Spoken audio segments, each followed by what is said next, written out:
Brazilian ফুটবলে বইছে চমকের হাওয়া। ৪১ বছর বয়সেও মাঠের পারফরম্যান্সকে সবাইকে তাক লাগিয়ে আবারও ব্রাজিলের জাতীয় দলে ডাক পেতে যাচ্ছেন অভিজ্ঞ ডিফেন্ডার থিয়াগো সিলভা।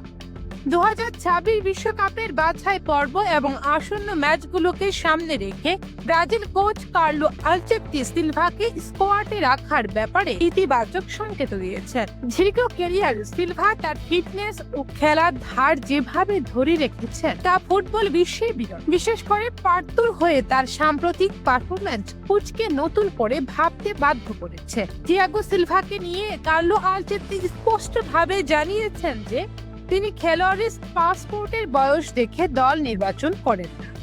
আলচেত্তির মতে, আমি কখনই জন্ম তারিখ দেখি না।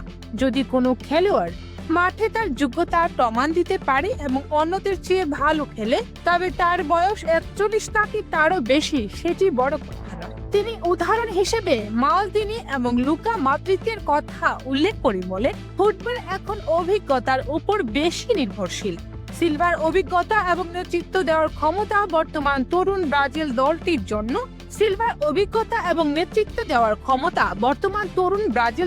জন্য একটি বড় সম্পদ হতে পারে বলে তিনি বিশ্বাস করেন। সিলভার এই সম্ভাব্য প্রত্যাবর্তন ফুটবল ভক্তদের মধ্যে ব্যাপক আলোচনার জন্ম দিয়েছে।